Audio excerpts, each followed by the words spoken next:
खुशबू जी, मनीष सिसोदिया की गिरफ्तारी को कैसे देखते हैं? कैसे क्या देखते हैं, एक ना एक दिन गिरफ्तार होना ही था।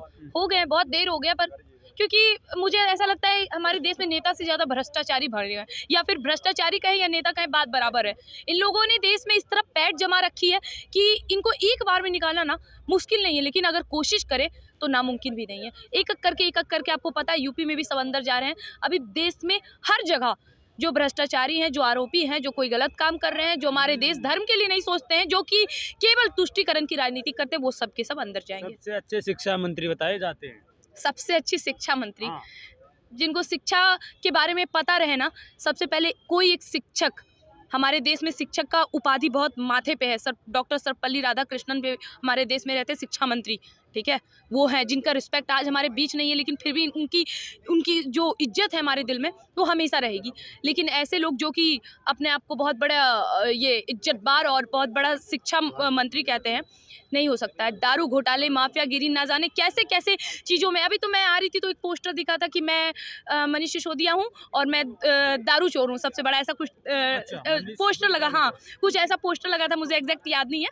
मैं आ रही थी तो पोस्टर लगा है। तो भाई इस दिल्ली में ही उन लोगों की इज्जत नहीं है, लेकिन मुझे फिर भी नहीं समझ आ रहा कि ये दिल्ली वासी से इतनी गलती कैसे हो सकती है कि एक बार गलती होने पे फिर दोबारा ऐसी सरकार आ गई। आप कह रहे हैं कि भारत रत्न देना चाहिए, आप कह रहे हैं कि शराब माफी। हाँ, जितने भी हैं सबको आप भारत रत्न दे दो ना। जितने भी देश में देशद्रोही हैं, आतंकवादी हैं, सबको भारत रत्न दे दो। वो क्या सोचते हैं कि उन्होंने कन्हैया कुमार की चार्जशीट पे साइन नहीं करा तो देश के जितने भी नेता हैं वो सबके सब आतंकवादी गतिविधियों को समर्थन करें, जो ये करना मुश्किल नहीं। ये माफिया, ये दारू चोर, ये अपने आप को ये शराबबाजी करने वाले लोग अपने आप को भारत रत्न देंगे। यही वैल्यू है हमारे देश में भारत रत्न की। शराब माफिया, शिक्षा मंत्री शराब माफिया। बोलने से पहले से सोचना पड़ेगा। शिक्षा हमारे देश में बहुत उच्च स्तर पे है।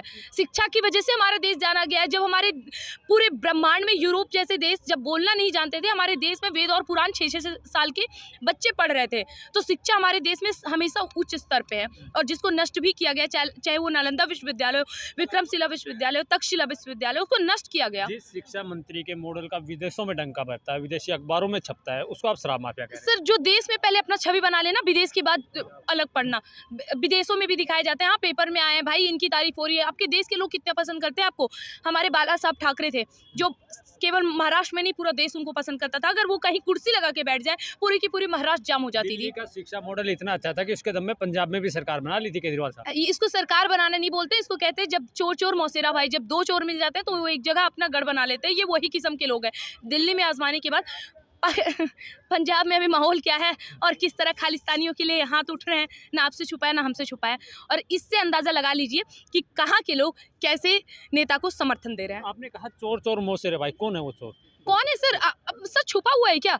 मैं एकदम मत ये सोचेगा कि मैं भारतीय जनता पार्टी को नहीं बोलती हूँ। अगर उनका कोई आरोप आता है, अगर वो गलत होती है तो मैं उनके लिए भी बोलूँगी। मैं किसी की प्रवक्ता नहीं हूँ। लेकिन अभी जो हमारे नज़र में है, कोई ये कहते हैं जो हमारे हिंदुओं पर इतने अत्याचार हुए हैं उनको आप यूट्यूब पे डाल दो। द कश्मीर फाइल्स के माध्यम से जो दिखाई जाती है, ये हिंदुओं पे लगातार अपमान करते हैं। मंदिर पे कोई उनका दिलचस्पी नहीं, लेकिन ईद में टोपी लगा के जरूर निकल जाएंगे। होली और दिवाली पे महान ज्ञान देंगे, हमारे धर्म के विरुद्ध जाएंगे। और तो और सेना से सवाल, और तो और आप शिक्षा की बात तो सेना पे सवाल उठा लेते हैं। सेना को भी ये लोग नहीं बख्शते हैं तुष्टीकरण की राजनीति करने से, और अपने आप को नेता कहते हैं।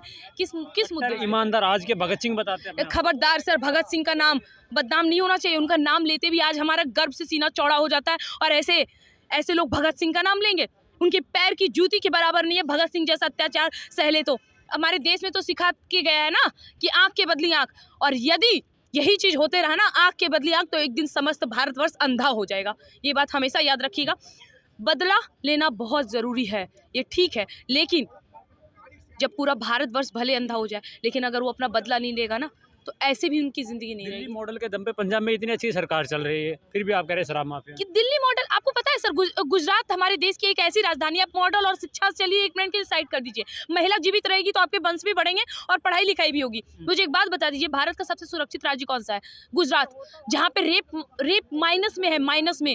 वहाँ लड़कियाँ खुले में जा सकती हैं, दौड़ सकती हैं, कोई सुबह शाम दोपहर नहीं। वहाँ पे महिलाओं के लिए इतनी सेफ्टी है, दिल्ली में है?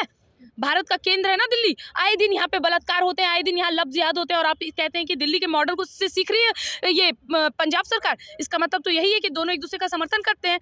यानी कि यही है कि यहाँ पे भी जिस तरह लड़कियों के बलात्कार को बढ़ावा दिया जाता है, पंजाब में भी वही किया जाएगा। यही कहना चाहते हैं ना। पंजाब में ज़्यादा सुरक्षित माहौल बताती है आम आदमी पार्टी, क्योंकि वहाँ की पुलिस प्रशासन आम आदमी पार्टी के हाथ में, यहाँ का है नहीं ना। देखिए, जब हमारे देश में दंगा नहीं हुआ था, ताहिर हुसैन जैसे बुद्धिजीवी हमारे आँख के सामने नहीं आए थे ना, तो उससे पहले भी केजरीवाल का यही बयान था कि दिल्ली सबसे सुरक्षित है। और जब ताहिर हुसैन का सारा चीज़ मिल गया ना, तो उन्होंने हाथ खड़ा कर लिया। ये सब तुष्टिकरण की राजनीति है सर, और कुछ नहीं।